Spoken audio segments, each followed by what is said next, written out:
Assalamualaikum warahmatullahi wabarakatuh. Seperti diketahui, sejak kecil kita pasti pernah mendengar berbagai macam kisah nabi dan rasul yang mempunyai sifat kebaikan dan keteladanan masing-masing. Terutama kisah 25 nabi dan rasul yang diberikan berbagai macam mukjizat oleh Allah Subhanahu wa taala.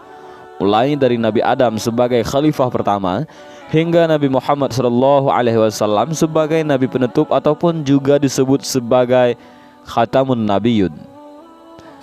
Masing-masing nabi mempunyai pengalaman yang berbeda-beda pada masanya. Meskipun begitu, semua nabi memiliki sifat baik dan kebijaksanaan dalam menghadapi setiap ujian yang diberikan Allah. Pada setiap kisahnya, umat muslim dapat memetik kebaikan dan menjadikannya sebagai suri teladan dalam menjalani kehidupan di dunia. Salah satu kisah nabi yang mempunyai pesan mendalam dan penuh kebijaksanaan adalah kisah Nabi Ismail. Dan seperti diketahui juga, Nabi Ismail merupakan anak dari nabi yang keenam utusan Allah, yaitu Nabi Ibrahim alaihissalam. Dalam kisahnya, Nabi Ismail beserta ayahnya mengalami berbagai macam peristiwa yang besar dan mengharukan. Salah satunya adalah peristiwa penyembelihan Nabi Ismail yang diperintahkan oleh Allah Subhanahu wa taala. Dalam hal ini, Allah menguji ketaatan Nabi Ibrahim yang harus mempertaruhkan rasa cinta dan sayangnya kepada sang anak, hingga peristiwa ini menjadi asal mula suruhan Allah bagi seluruh umat muslim untuk melaksanakan ibadah berkurban. Kisah kelahiran Nabi Ismail alaihissalam di sini menjadi kisah pertama yang patut untuk disimak. Diceritakan bahwa Nabi Ibrahim alaihissalam dengan istrinya yang bernama Siti Sarah belum juga dikaruniai seorang anak. Nabi Ibrahim alaihissalam pun terus memanjatkan doanya kepada Allah untuk dianugerahkan seorang anak yang soleh dan taat kepadanya. Suatu waktu, Siti Sarah pun mengetahui apa yang diharapkan sang suaminya. Namun, ia tidak dapat mewujudkan keinginan suaminya karena dia memiliki kondisi rahim yang mandul. Kemudian, Siti Sarah mendapatkan suatu rencana untuk mendekatkan Ibrahim alaihissalam dengan budaknya yang bernama Siti Hajar untuk menikah. Siti Sarah pun berharap dengan adanya pernikahan tersebut, Nabi Ibrahim alaihissalam bisa mendapatkan seorang anak yang saleh dari perkawinannya dengan Siti Hajar. Kemudian, suatu ketika, Siti Sarah pun mengutarakan rencana tersebut kepada sang suami. Kemudian Nabi Ibrahim alaihissalam berkata, "Kita harus menanyakan terlebih dahulu kepada Hajar, apakah dirinya setuju ataupun tidak." Lalu, Siti Sarah dan Nabi Ibrahim alaihissalam menanyakan langsung kepada Siti Hajar, dan Siti Hajar menyetujuinya. Singkat cerita, Nabi Ibrahim alaihissalam dan Siti Hajar menikah, dan Siti Hajar akhirnya dapat mengandung anak dari suaminya. Kemudian setelah mengandung selama 9 bulan, Siti Hajar melahirkan seorang anak yang dinamakan Ismail. Dikatakan bahwa kelahiran Nabi Ismail alaihissalam ini merupakan jawaban dari doa yang selalu dipanjatkan Nabi Ibrahim alaihissalam kepada Allah.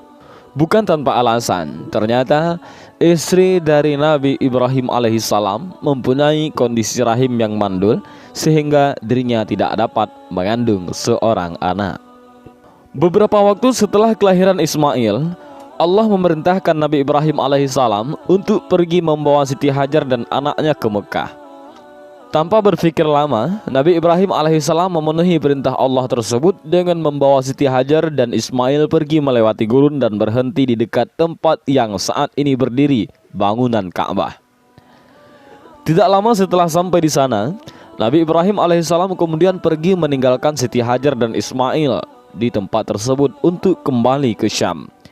Siti Hajar pun seketika memegang baju Ibrahim lalu berkata, "Wahai Ibrahim, kamu mau pergi kemana? Apakah kamu hendak meninggalkan kami di lembah yang tidak ada seorang atau sesuatu apapun di sini?" Siti Hajar terus mengulangi pertanyaannya, namun tidak ada satu kata pun yang keluar dari mulut Nabi Ibrahim alaihissalam. Bahkan, Nabi Ibrahim tidak menoleh sedikit pun untuk menanggapi perkataan istrinya tersebut. Hingga akhirnya Siti Hajar berkata, "Apakah Allah memerintahkan kamu atas semua ini?" Lalu seketika itu Nabi Ibrahim alaihissalam menjawab, "Iya." Dan Siti Hajar pun bisa menerimanya dengan berkata, "Kalau begitu, Allah tidak akan menelantarkan kami." Kisah Nabi Ibrahim dan Siti Hajar terus berlanjut. Sejak mendapatkan jawaban itu, Siti Hajar segera kembali ke tempatnya semula bersama Ismail. Sedangkan Ibrahim alaihissalam kembali melanjutkan perjalanan menuju Syam.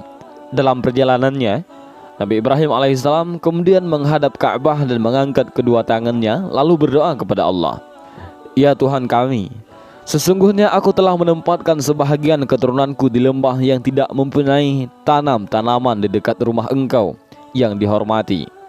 Ya Tuhan kami, yang demikian itu agar mereka mendirikan sholat, maka jadikanlah hati sebahagian manusia cenderung kepada mereka dan beri rezekilah mereka dari buah-buahan. Mudah-mudahan mereka bersyukur." Quran Surat Ibrahim ayat 37. Di sisi lain, Siti Hajar kembali menemui Ismail dan memulai menyusuinya. Selama beberapa hari, Siti Hajar hidup dengan persediaan minum yang telah dibawanya. Namun, tiba di suatu hari, persediaan air itu semakin lama semakin habis. Ia pun menjadi haus, begitu pula dengan bayinya. Ismail kecil pun hanya bisa menangis saat ia kehausan. Siti Hajar hanya bisa memandangnya dengan rasa kasihan. Karena tidak tahan, Siti Hajar kemudian pergi meninggalkan Ismail untuk mencari bantuan. Sampailah Siti Hajar di Bukit Safa, sebuah gunung yang tidak jauh dari keberadaannya semula bersama Ismail. Hajar berdiri di bukit itu dan menghadap ke lembah untuk mencari tanda-tanda keberadaan manusia lain yang bisa membantunya. Namun, ia tidak melihat satu orang pun yang berada di sana. Kemudian, Siti Hajar pun memutuskan untuk pergi ke lembah lain hingga sampai di Bukit Marwah. Dia pun mencoba berdiri dan mencari pertolongan, namun tetap saja tidak ada manusia lain yang terlihat di sana. Bahkan, Siti Hajar melakukan perjalanan dari Safa ke Marwah hingga 7 kali, namun masih saja nihil. Saat beliau berada di puncak Marwah, beliau mendengar sesuatu. Kemudian beliau berusaha untuk diam dan kembali mendengarkan suara itu dengan seksama. Dan suara itu muncul lagi. "Engkau telah memperdengarkan suaramu jika engkau bermaksud memberikan bantuan." Ternyata suara itu merupakan suara dari malaikat Jibril yang berada di dekat sumber air Zam-Zam. Kemudian Jibril mengambil air dengan sayapnya hingga air keluar memancar. Akhirnya Siti Hajar dapat meminum dan bisa kembali menyusui bayinya. Kemudian malaikat Jibril berkata, "Janganlah kamu takut ditelantarkan, karena di sini adalah rumah Allah yang akan dibangun oleh anak ini dan ayahnya. Dan sesungguhnya Allah tidak akan menyia-nyiakan hamba-hambanya." Kisah Nabi Ismail dan ibunya, Siti Hajar yang tinggal di Mekah masih terus berjalan. Hingga datanglah sekelompok suku Jurhum yang datang dari Bukit Kada'a, dari bahagian bawah Mekah. Mereka melihat sekelompok burung yang berputar-putar di suatu wilayah. Mereka berharap burung yang berputar-putar itu merupakan tanda adanya sumber air. Lalu mereka mengirimkan 2 orang untuk mendatangi lokasi burung tersebut. Dan benar, ternyata burung-burung tersebut mengelilingi sumber air. Lalu 2 orang dari suku Jurhum itu kembali dengan cepat untuk memberitahukan kelompoknya. Setelah itu, mereka bersama-sama mendatangi sumber air tersebut. Saat itu, Siti Hajar sedang duduk di dekat sumber air. Lalu salah satu dari suku Jurhum berkata, "Apakah kamu mengizinkan kami untuk singgah bergabung denganmu di tempat ini?" Lalu Siti Hajar menjawab, "Iya, boleh. Namun kalian tidak berhak memiliki air." Kemudian mereka pun menyepakatinya.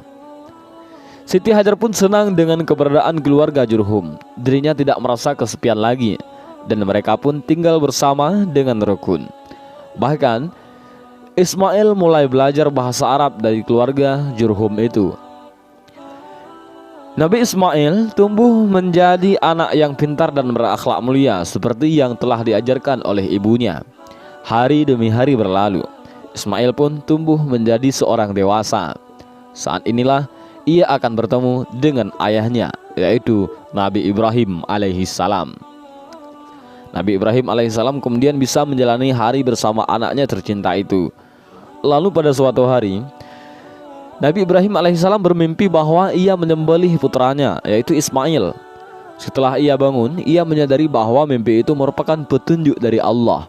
Kemudian Nabi Ibrahim alaihissalam suatu hari mendatangi anaknya lalu menyampaikan mimpi yang dialaminya. Dan Ibrahim alaihissalam berkata kepada Ismail, "Wahai anakku, sesungguhnya aku melihat dalam mimpi bahwa aku menyembelihmu. Maka pikirkanlah apa pendapatmu."